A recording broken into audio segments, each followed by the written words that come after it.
Hello everyone, Maryann here, Revealing Light Tarot, Astrology and Spirituality, wherever you are in the world when you're watching. A huge shout out to you.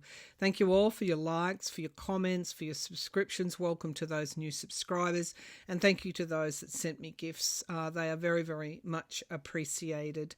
Okay, there's a lot to get through as usual. I'm a little bit late today, and I don't know how long I've got.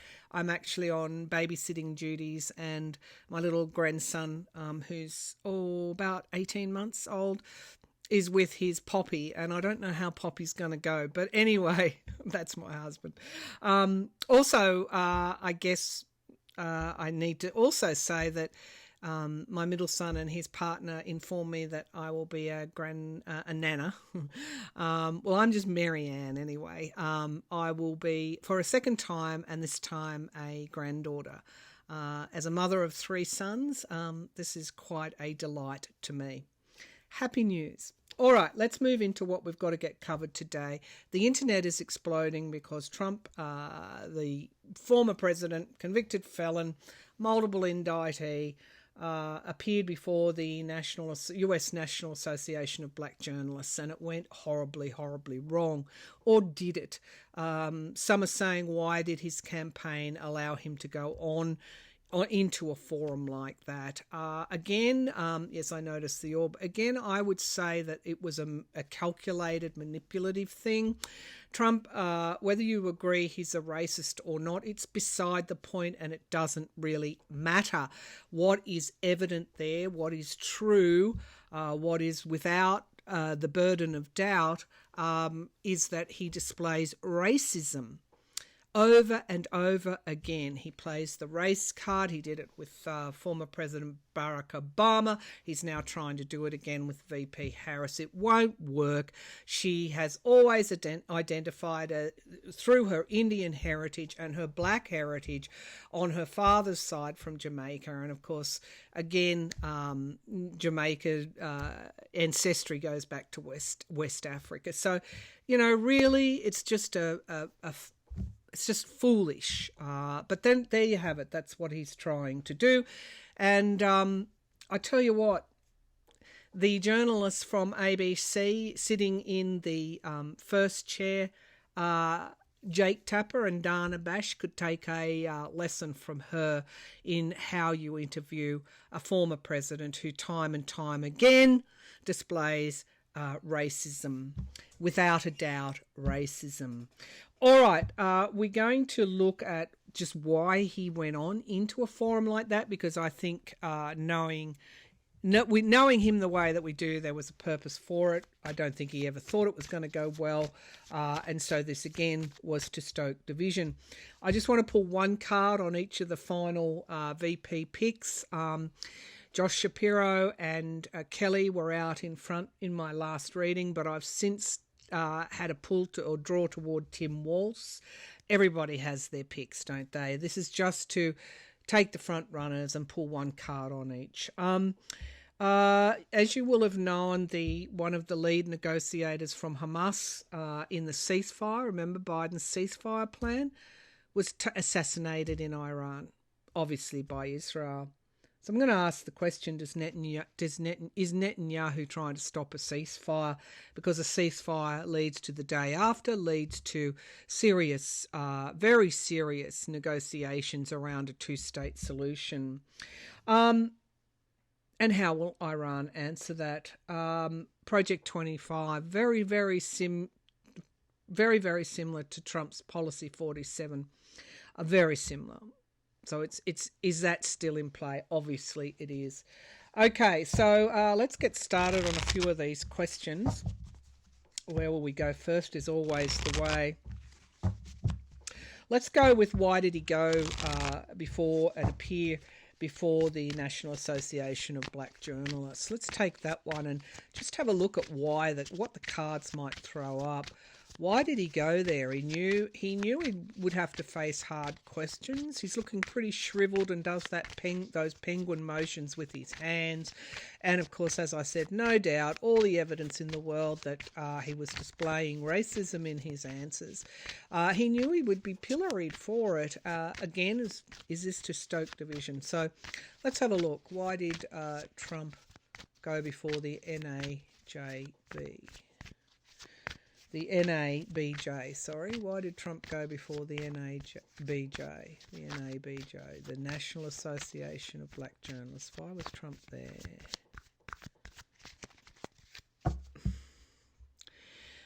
So I'm seeing a lot of seats with black people and then one white girl looking up. So again, this is division, but we'll go and see. All right, we'll see what the cards have to say. So we've got the Ten of Wands. So struggling, yes, no one does it for just one reason. Perhaps he thought he could win someone over. And the World, to end a struggle. Okay, so now we're getting to the truth. To end his struggle. To put the attention back on him.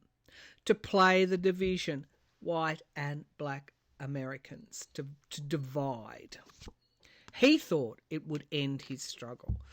So we've got the Tower card. It's all in the timing. It's like things, if you've ever in your life, made the same mistake time and time again, or got the same consequence time and time again, because you really can't see the woods for the trees, and then one day you do it again, or you go to do it again, and you really see something for the first time. Well, this is the electorate. It's all in the timing as to what they're seeing. The Tower card, shake things up, yeah, Uranus energy, divide, all of that, gaslighting, yada, yada. But the Tower card in this instance is for Trump. So let's keep going. The Emperor card, control is in the past. Now, it's an interesting thing when you work with energies and you're tapping into energies.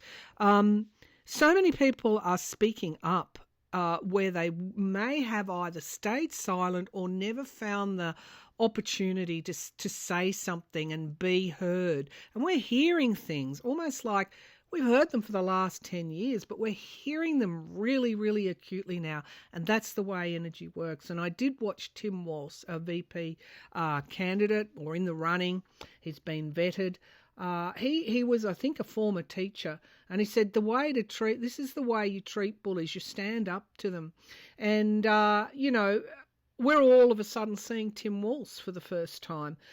There's a lot going on that's new, and that's the energy of the moment. That doesn't go away. What it does is it changes things for Trump, and the Emperor and the control card is in the past.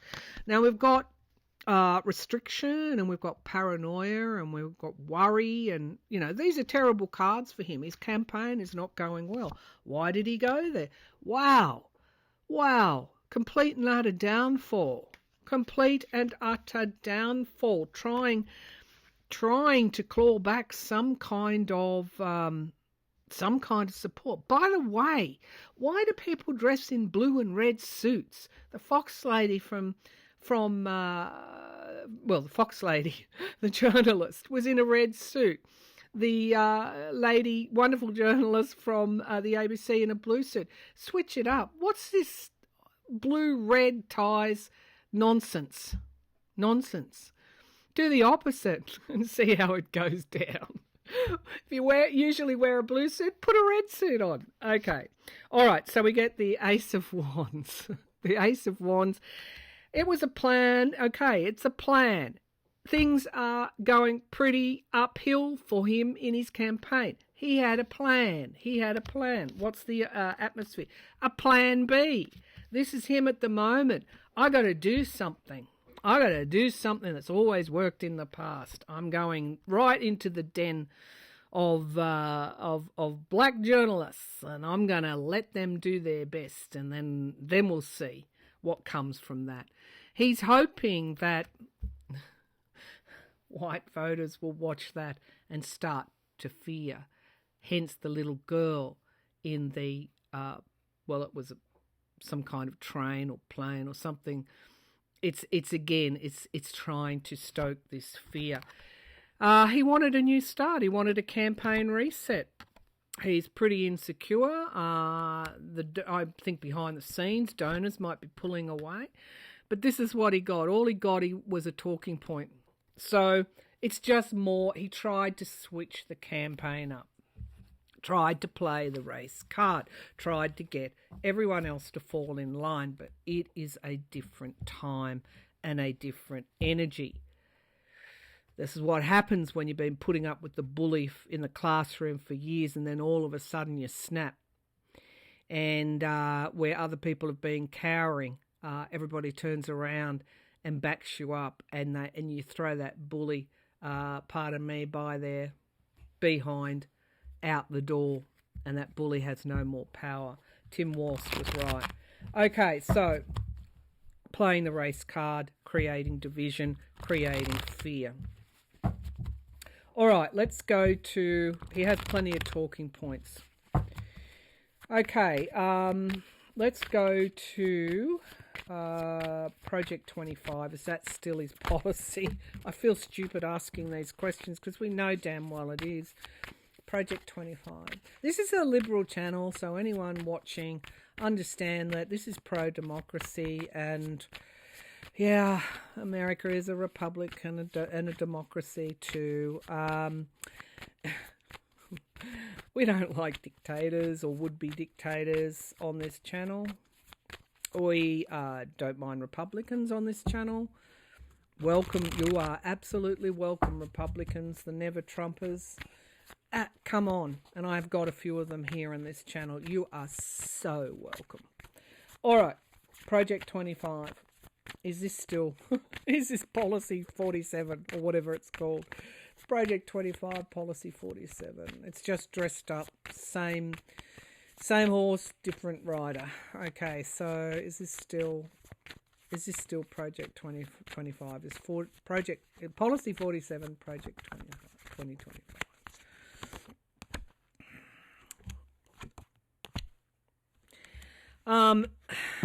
The courts, I'm getting a big draw to the courts. Yes, my reading last time suggested that they would, attempted coup would come from the state level and that they wouldn't certify. I don't know why I'm going here because of that. But anyway, that's where I'm going.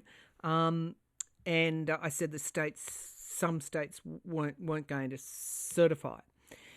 A viewer of mine, thank you for sending it to me, said just after that, a few days after I read that, Georgia government, Kemp et al., held a meeting where it was apparently, according to my viewer, an illegal meeting, but they made some kind of resolution where if there's any alleged fraud, they will not certify, alleged, not actual, alleged, they won't certify the election results. And now I'm seeing a whole bunch of stories where this goes right down to the board and the election worker level, where MAGA Stop the Steal people have been put in certain places.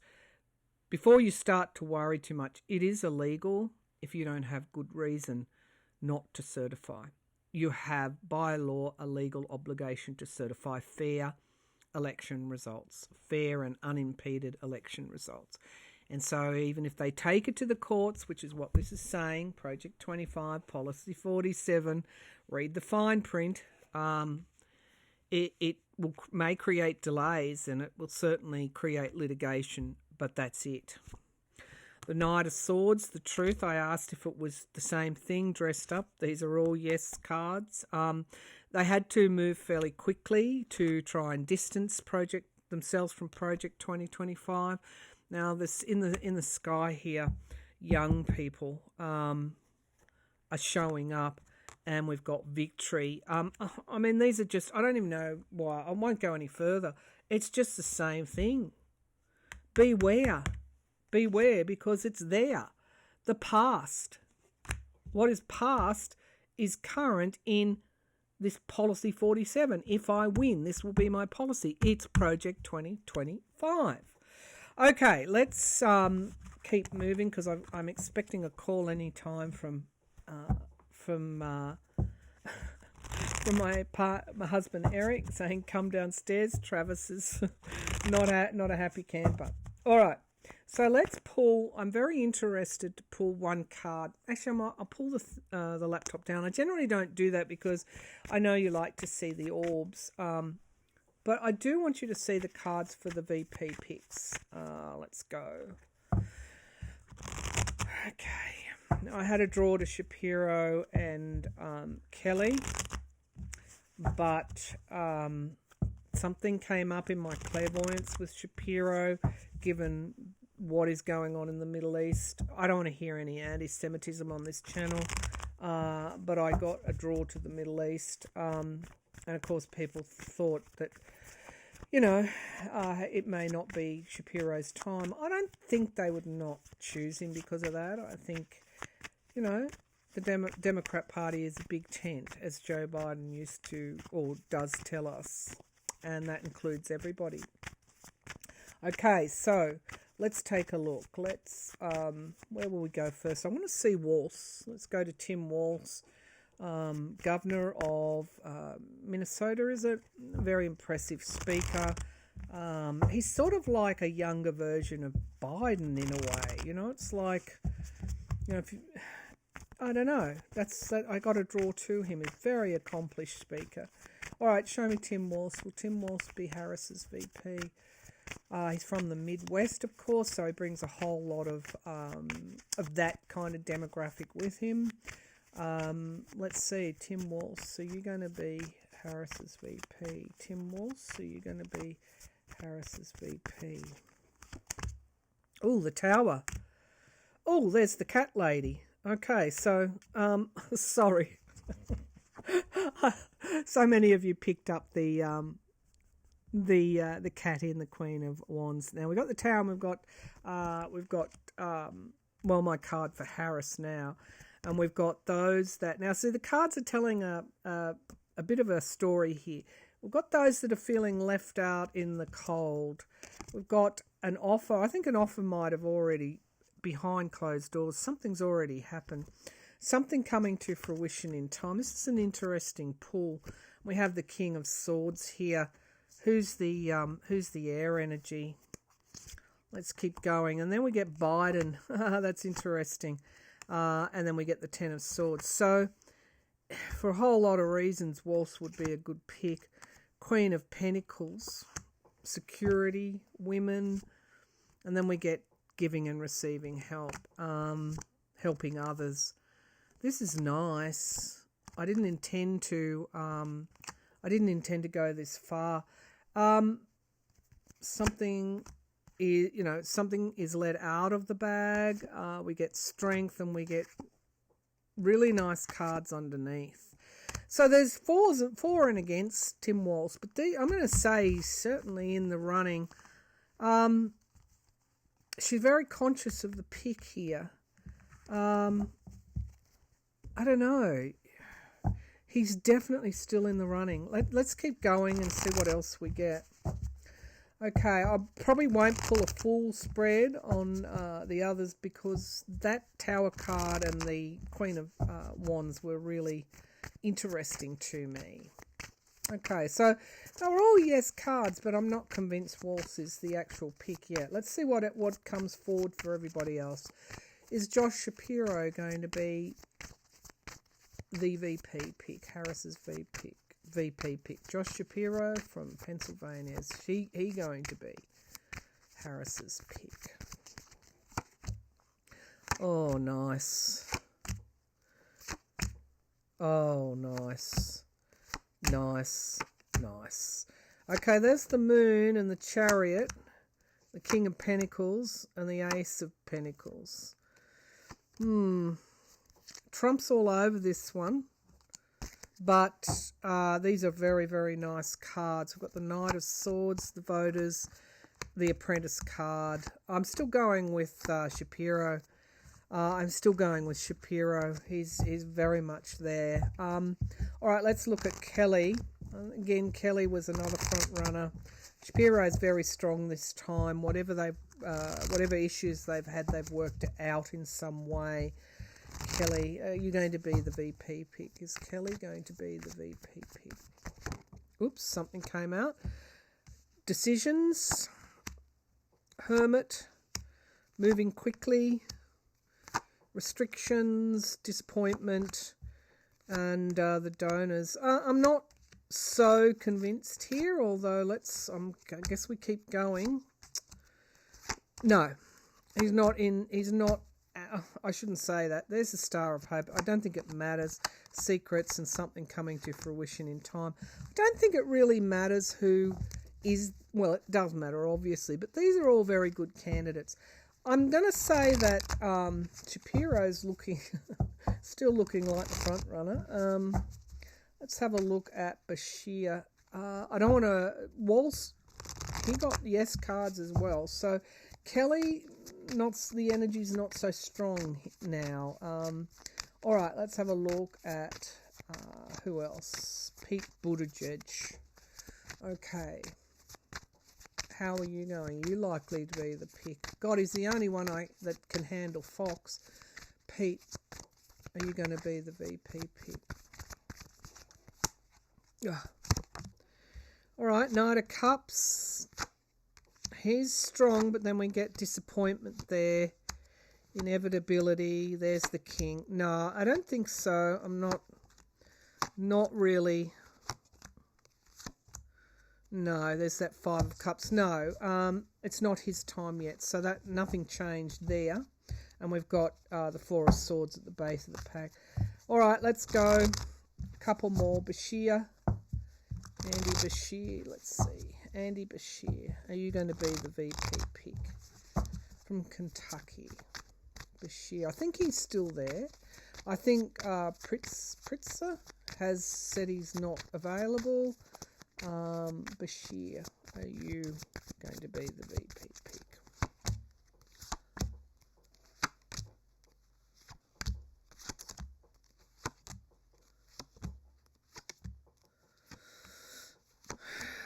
No. Okay. According to these cards, the one who gets the best cards is Shapiro at this point. And I know every time I pull on Newsom, you say, no, they're from the same state, yada, yada. Don't say that again. I know that one would have to move, as did Cheney move, but I'm not, I just still think he is there. I don't know why.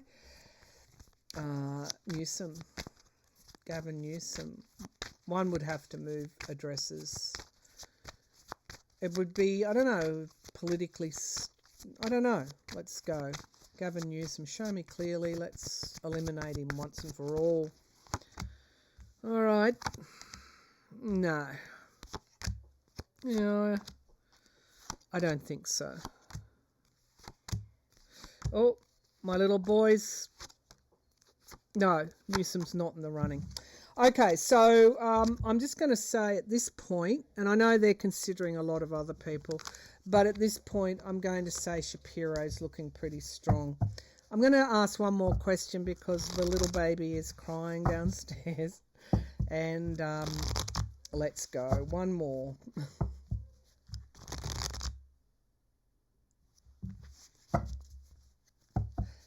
Okay, stop crying. I know you all want to know he stopped crying. All right, I want to go to the Middle East. Israel hasn't claimed responsibility for assassinating on Iranian soil the Hamas leader and negotiator. Did Israel assassinate this Hamas leader negotiator? Did Israel assassinate him? Did Israel assassinate him?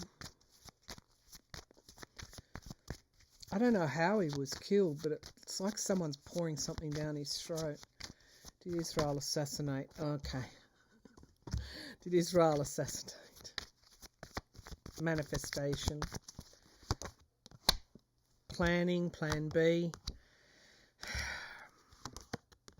Defending themselves, or they thought they were defending themselves. Oh, absolutely.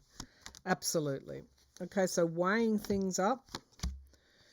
There we have, see, I keep getting a draw to Trump here. Yeah, the Apprentice card. There's Trump there. You know, drawing the US into a Middle East regional conflict would be right up Trump's alley, wouldn't it? Because it would be pitched as a foreign policy failure. I talked about this before. Trump is all over this reading. Yes, by the way, Israel did assassinate him. Is Netanyahu interested in a ceasefire? 70% of Israelis want Netanyahu gone. Let that sink in. 70% of Israelis want Netanyahu gone and hostages home. In assassinating the lead negotiator, one of the lead negotiators, what does that do to the Biden's ceasefire deal? Sorry, but these people are playing with world peace. I just sometimes feel so angry. But it is here for us to learn, to see the truth and to learn from. So does Netanyahu want a ceasefire? Does Netanyahu want a ceasefire? Temperance card, moderation, the sun, an illusion at the foundation of the reading. So this is what would happen if these players weren't here.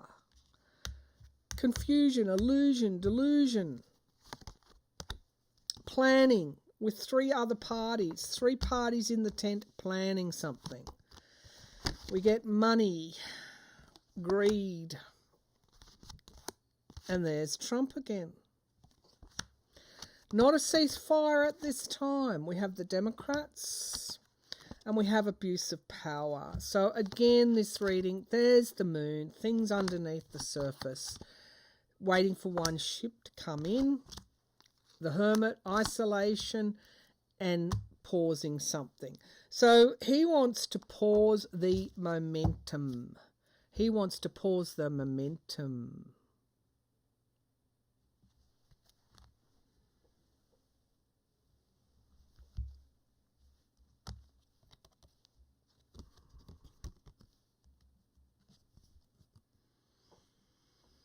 Manipulation, decision making, the voter. Something coming to fruition in time, and then we get downfall. Of course, all of these plans, because they are evil to their core, because innocent people die, the universe has the last say. By the way, the 12 children that so tragically lost their lives from supposedly a bomb from Hezbollah, they were an Arab settlement in the occupied and annexed Golan Heights. They weren't Israeli citizens. They were Druze, D-R-U-Z-E. The Golan Heights formerly was Syrian land, and in 1981, Israel annexed and began occupying it. The Arabs in that region were given a choice of Israeli citizenship. This particular settlement turned Israeli citizenship down. I don't know why Hezbollah was bombing an Arab town in the Golan Heights. But as you can see, with potentially civil war in Israel, 70% wanting Netanyahu out, this whole US Middle Eastern thing, you can see that, you really have to be careful about what news you source and how you trust and the assumptions you make. Okay, one last one, Iran. How are you going to answer this? Iran. How are you going to answer this? Can you show me clearly? They vowed to answer it in kind. How is Iran going to answer this? Okay, an alliance with somebody else. They're going to have an alliance in some way with someone else. How is Iran going to answer this? Kind of like diplomatically. Inevitable. There's an inevitability here. We get the Five of Pentacles. Could it be some sort of economics that they're going to do?